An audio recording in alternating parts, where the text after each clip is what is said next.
Hi, everyone. I'm Divya, and you're listening to Uplift, a show where we meet everyday women being everyday phenomenal. My guest today is my very dear friend, Melissa, who lives in DC just like me. We're definitely bonded because we both live in DC, but we met 5 years ago through our shared love for craft cocktails.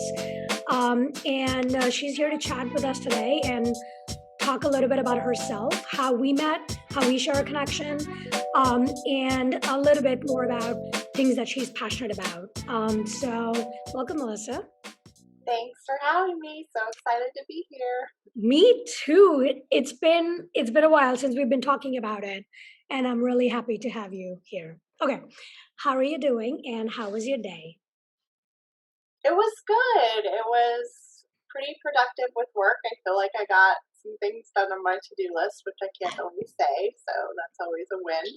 Hmm. And I went and bought paint today for my new condo, so I'm going to be painting this weekend.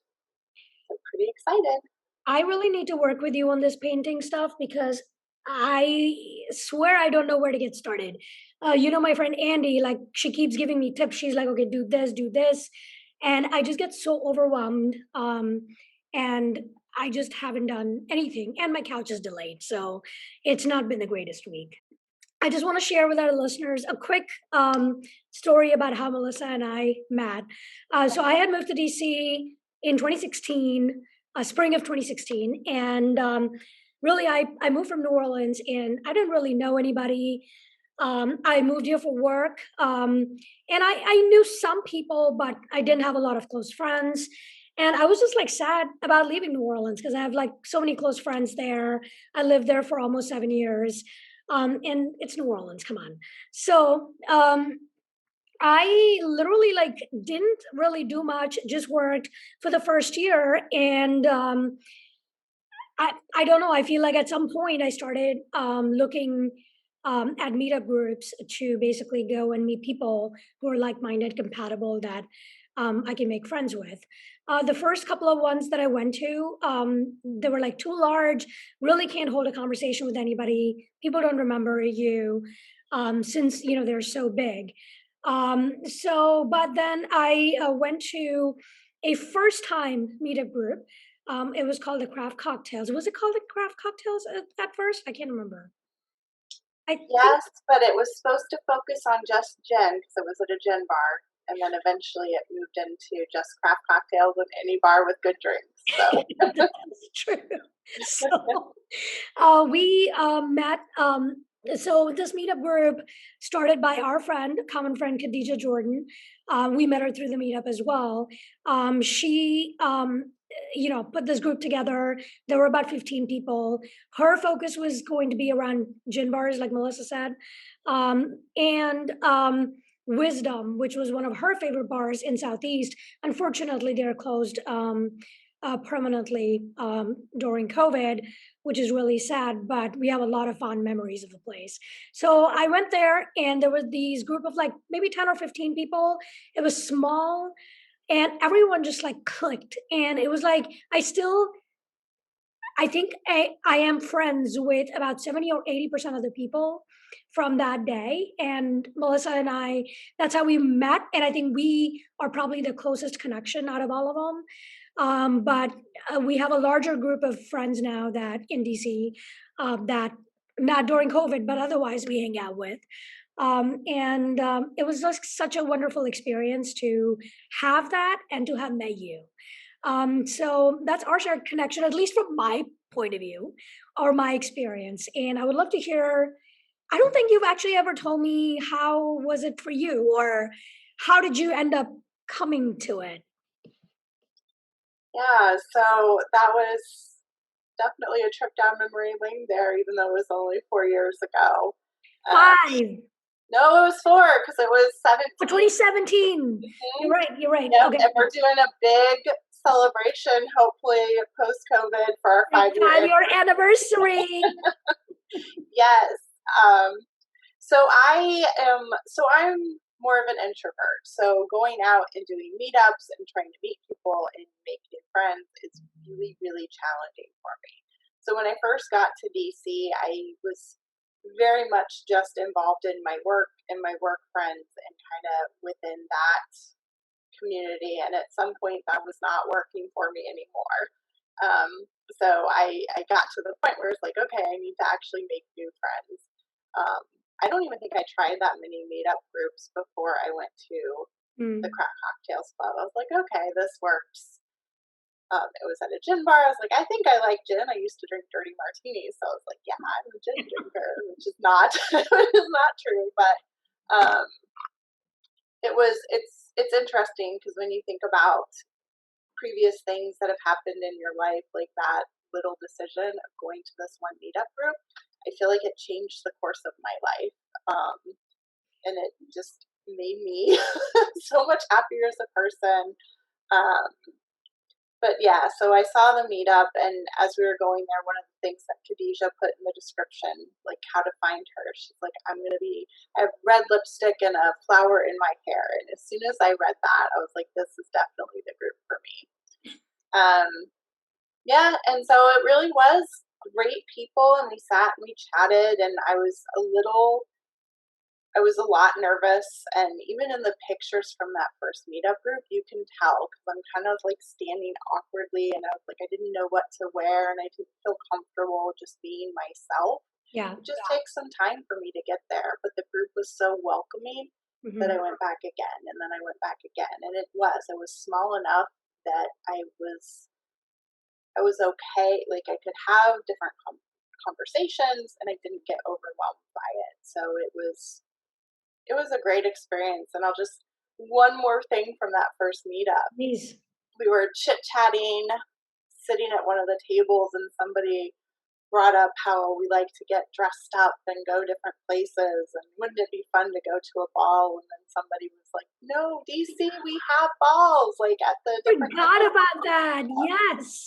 And so by the end of that first meetup, we were all like, okay, let's go to a ball. And so somebody found one, and then I don't think that all of you were like serious about it, and it actually worked out. And I know I had a ball of a time.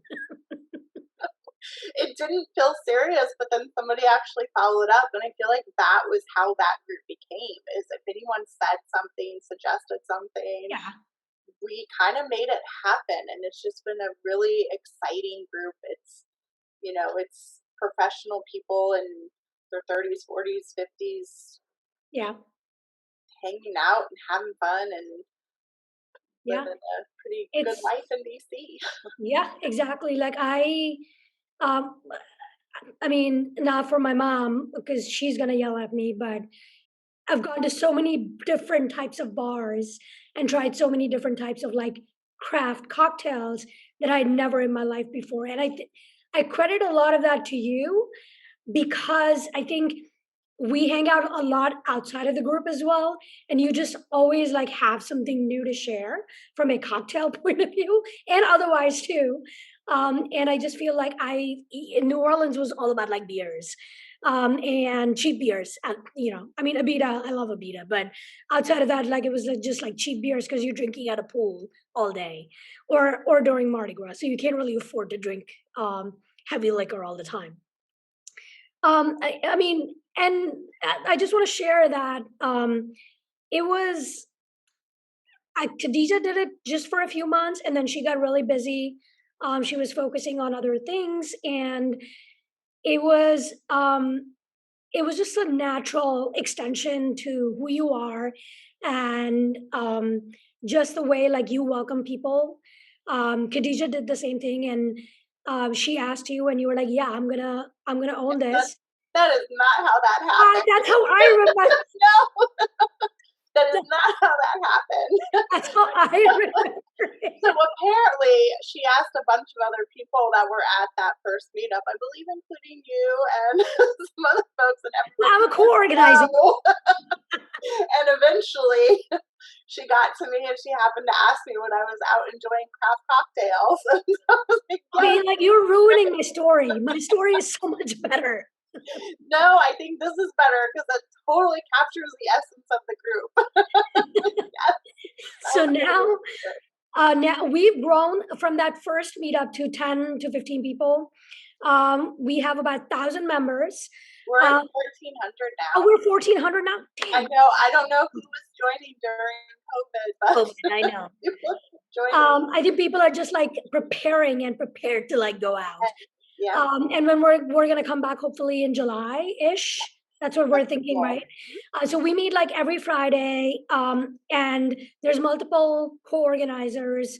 Melissa's the main organizer, and then somebody will pick a week that they want to organize and set a time, set a place, set some instructions around it if the bar has something specific. And you just like end up meeting people. And even though we have 1,400 members now, and I think before the pandemic, we were like just at 1,000, we've never had a group bigger than 60 or 70 people. And even then has been only for like special events like holiday parties or something like that. So it's always been a very interpersonal type of a connection that you can build, and you actually get to know people, have conversations. It's not very loud where we are. So it's been a wonderful experience, and I cannot wait to for us to get started again. I mean, I was like, in the end, I was like a little bit like slacking with the co-organizing, but you guys were doing a good job. You girls and guys were doing a good job. So okay, cool. So let's talk about do you want to talk about work, or you don't want to talk about work? We can talk about work. Okay.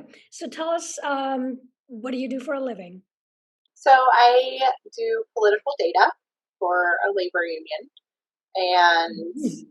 I love my job and I love what I do. And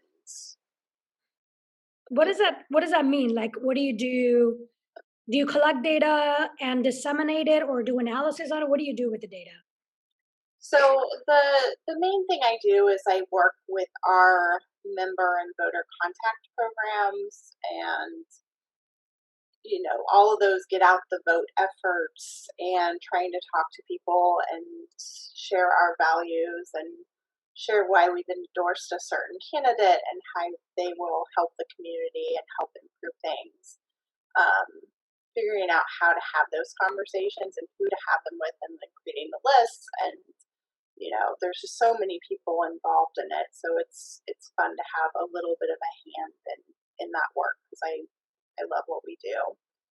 And then when we don't, well, there's always some election happening, but we Yeah. also do a lot of work around different legislative issues. So we've spent a lot of time recently focusing on some of the freedom to vote legislation. So the For the People Act and John Lewis Voting Rights Act, and different things like that. So it feels rewarding, to be able to work towards something that feels bigger than yourself and that would hopefully improve the lives of people.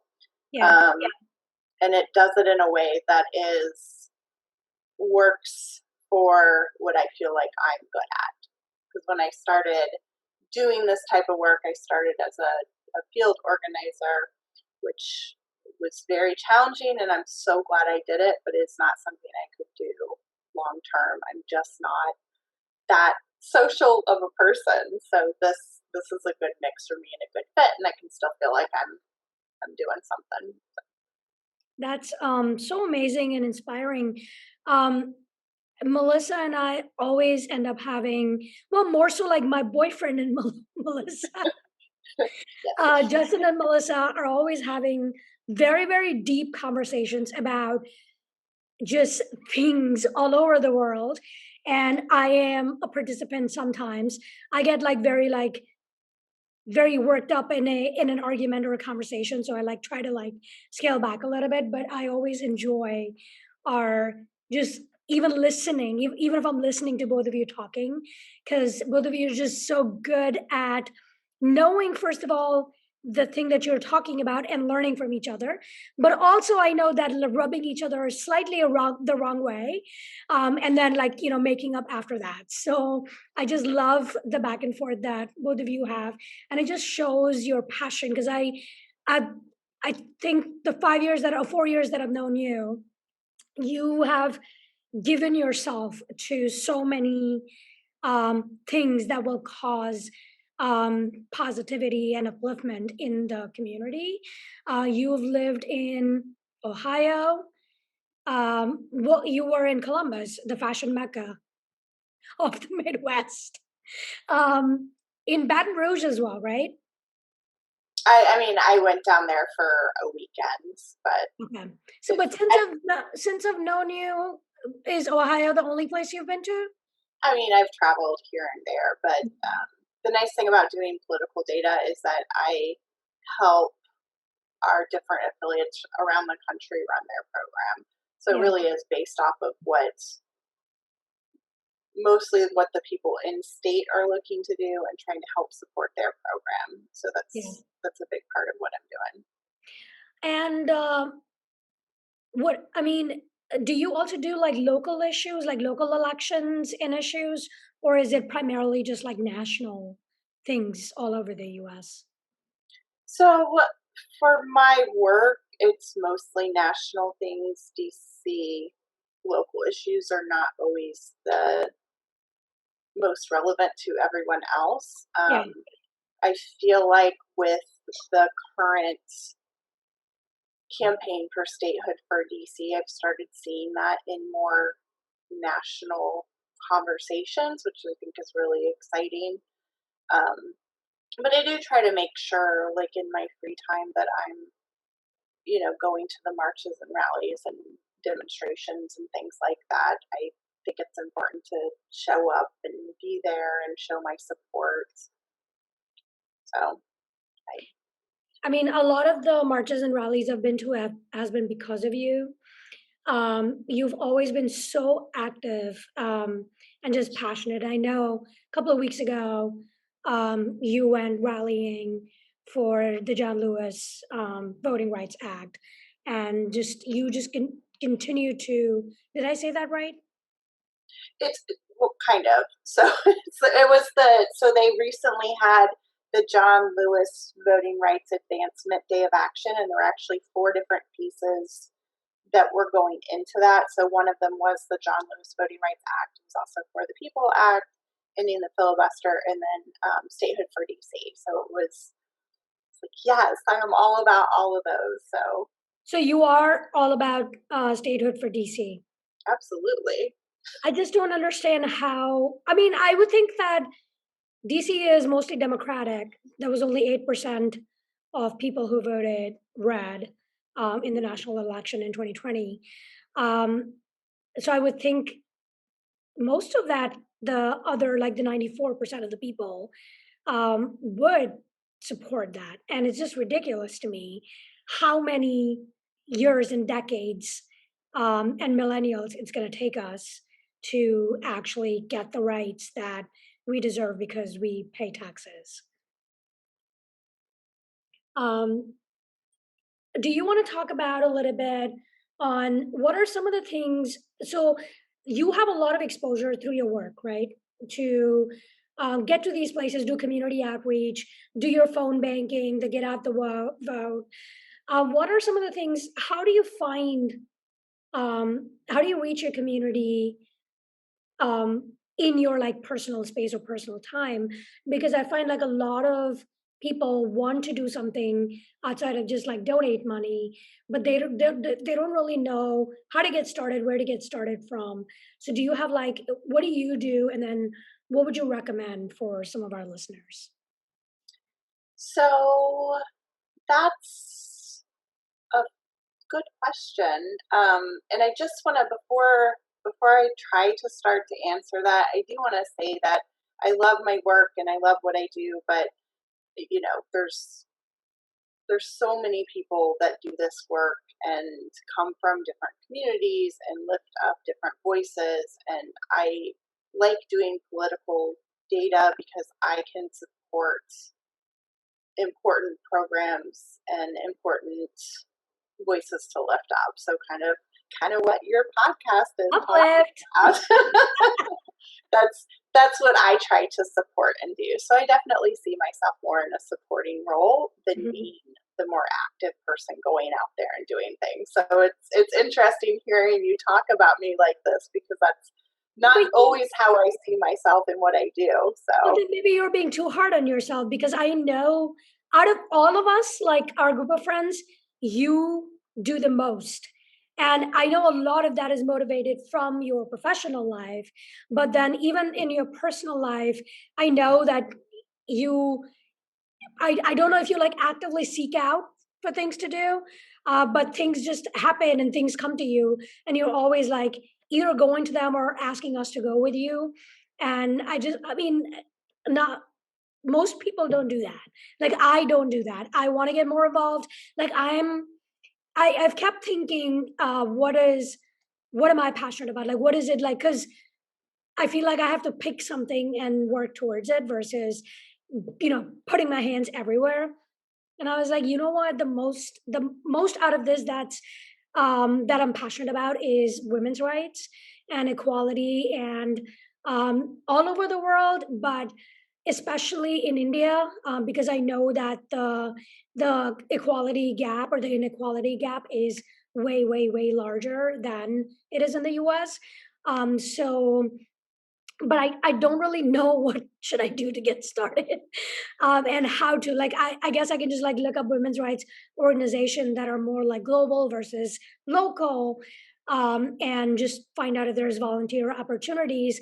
But I don't know how much value I can add by just like showing up at a rally, or going to a protest, for example. So I want to do something a little bit more meaningful. Not to say they're not, but I feel like my skills or talent would be better used with something that's more like research oriented or marketing oriented, places where people need help, doing the outreach. Yes. So I think one of the first things you said there, as far as looking for local organizations, I think that's a great place to start because there's a lot of local community organizations that are doing a lot of good work. Excuse me, and seeing how you can get involved. I don't want you to discount the showing up for rallies and reposting I things know. on social media and being visible as a supporter for that issue because that stuff does matter, it does count, it is important. Yeah. So it's great that you're looking and you want to get more involved and have more of an impact. It's probably, I'm guessing it's going to take some time before you get to the point Yeah. where you're able to do things like that. It's also important that for some of those things they should have like their paid staff that are doing it, and then you can. I know I found volunteer opportunities when I was, where was I? I don't even remember. But it was I wanted to do stuff more with data, and so I found a volunteer opportunity where I was like working specifically a few hours a week in their data and research area. Hmm. Um, I honestly don't know specific ways to find volunteer opportunities. I always used idealist.org and then I didn't look even up know. community Yeah. organizations. And then Yeah. for political work, we use mobilize.us. They have really easy to find political and community issues and things like that to get involved. Yeah. But I would also talk with your friends. A lot of volunteering and a lot of getting involved. It's being passionate about the issue, but Yeah. it's also getting the community involved. So that can make for, and that brings us back to even Craft Cocktails Club. Like it's the community and it's the Yeah. people that really make it successful. And the same can be said for a volunteer experience.